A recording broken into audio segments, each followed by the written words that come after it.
इमाम हुसैन की शहादत की याद में आज दुनिया भर में शिया मुस्लिम मुहर्रम मना रहे हैं। इमाम हुसैन पैगंबर मोहम्मद के नाती थे जो करबला की जंग में शहीद हुए थे। मुहर्रम क्यों मनाया जाता है, इसके लिए हमें तारीख के उस हिस्से में जाना होगा जब इस्लाम में खिलाफत यानी खलीफा का राज था।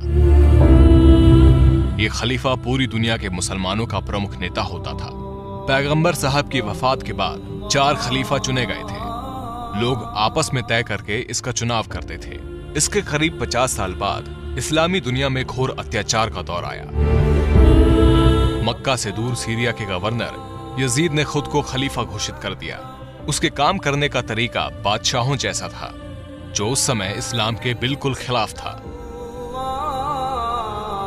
इमाम हुसैन ने उसे खलीफा मानने से इनकार कर दिया।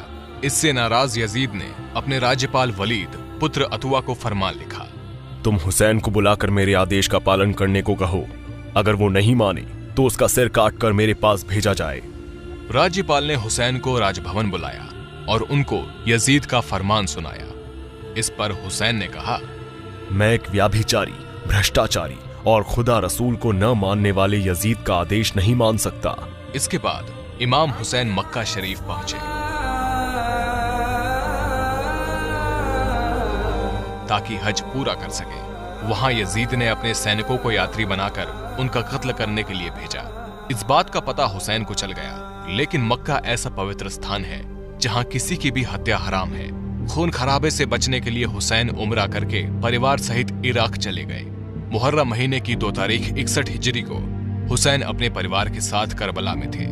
9 तारीख तक वो यजीद फौज को सही रास्ते पर लाने के लिए समझाते रहे, लेकिन वो नहीं माने। इसके बाद हुसैन ने कहा, तुम मुझे एक रात की मोहलत दो ताकि मैं अल्लाह की इबादत कर सकूं। इस रात को आशुरा की रात कहा जाता है। अगले दिन जंग में उनके 72 फॉलोअर्स मारे गए। तब सिर्फ हुसैन ही अकेले रह गए थे।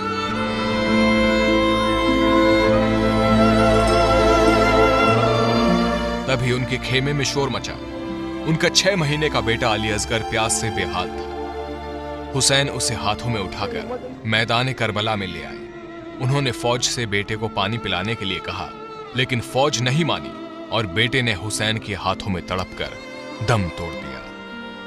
इसके बाद भूखे प्यासे हजरत